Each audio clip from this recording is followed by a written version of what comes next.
There is too many events of relatively equal importance for a human being to follow. As one of the effects of globalization, topics are wider, influenced by more variables than ever, and they never stop developing. One of the reasons you have been lured into this vicious circle is because the newspaper organizations advertise to you that reading their daily coverage is the best way to be informed, when it's really not. By the words of our brother Denzel himself, "If you don't read the newspaper, you're uninformed. If you do read it, you're misinformed."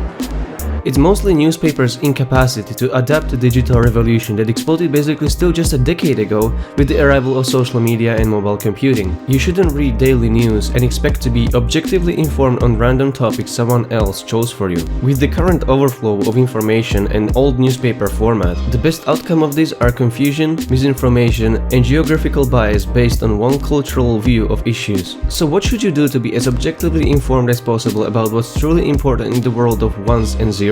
Let's get to this strategy that will hopefully make it easier for you to make sense of the chaotic mess we tend to call the Earth. No, I'm doing the fucking news. Stick to a short range of issues that are of most interest to you and start educating yourself about them. It's impossible to be uniformly informed about every topic. Pick whichever one suits your preferences and interests the best, regardless of their supposed real-world significance. For example, I only have 3 topics that I follow regularly: international security, digital rights, and economics. It's important to stay with the same topic for a while until you get educated enough about it so that you are immune to misinformation. So the next time you read an article about how rogue a foreign government is and how important it is to take military action against it, by the time you would have had enough knowledge to make up your own mind using information you learned before. So when it comes to a concrete international security issue that I don't have a prior satisfactory knowledge of when an event happens, I first look at newspaper headlines, then pick a couple of different articles. I try to understand the background of all the actors involved. Then I look at what stakes they have in the issue and how they can profit from what they are advocating for. Everybody pursues their own interests, which also means they will always criticize their counterparts. The best way to learn the whole picture is to hear what both competing sides have to say about one another. The best rule of thumb is to always follow the money. Try to find out who gets what when a certain action takes place. If an article you just read didn't tell you, comb through some other pieces until you find your evidence. I try to reach conclusions on whether the actions advocated for should be taken or not. In the long run, this really helps to evaluate what candidates you can rationally align yourself with in the upcoming elections.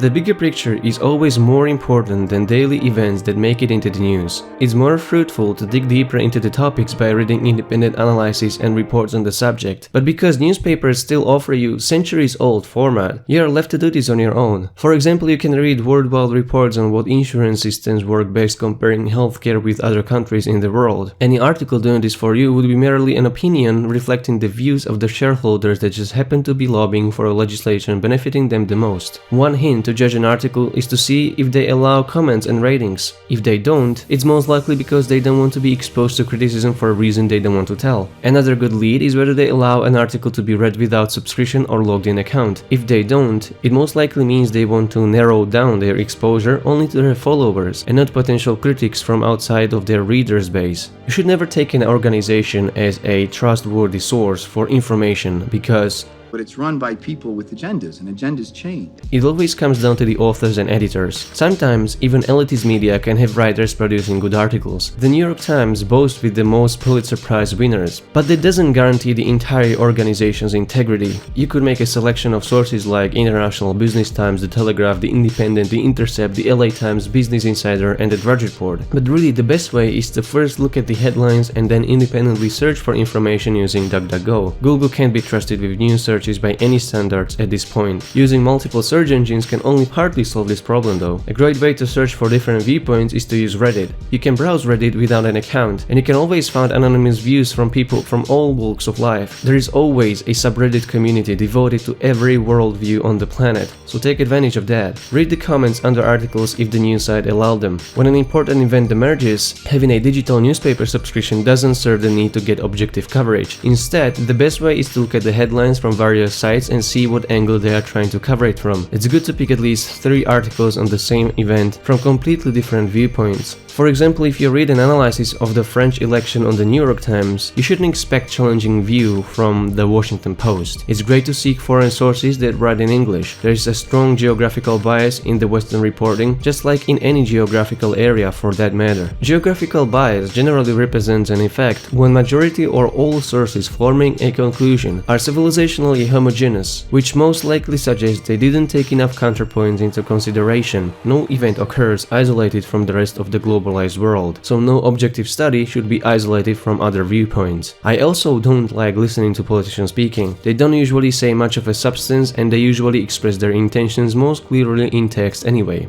This can be found via simple headline or directly from their policy statements. I rather focus on the substance of the issue at hand and try to make up my own mind about what the leaders are trying to convince me of. Take for example France's former president François Hollande and his act of war speech after ISIS attacked civilians in Paris.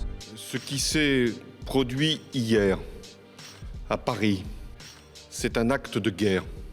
What does depicting someone's action as an act of war imply? That you've been dragged into a war and now have to defensively respond accordingly. It's a subliminal call for justification of a military action without using words military or intervention altogether. Politicians are live action figures to tell you what you want to hear, to get your consent on what you don't want them to do. Luckily, you can always rely on following the money and incentives principle. There is always someone who profits from dumping expensive military equipment and ammunition into conflict zones. And there are always regards that need to be sent to the folks fighting for influence on our behalf. So to sum it up, what should you do to dig some objective gold from piles of dirty fake news? Prioritize topics that matter the most to you based on your interest, knowledge and profession. It's better to know a lot about a few things that you can stand for effectively than know a little bit about a lot of topics and be confused about the little sense they make. People react to incentives, so follow the money and it'll get you far. Always ask yourself, who would benefit from a suggested outcome, and start digging. Focus on the bigger picture and don't worry about daily coverage. You don't have to follow everything. Always go for the counterpoint, even if you agree with what you learned about. Read criticism, comments and diversify your sources. Get some help from Reddit or other online forums. Politicians always lie so that you don't believe the truth, but you can find the truth if you apply all the previous points into analysis. If you like the article you read, support the organization by turning off your ad block and reloading the page with all the advertisements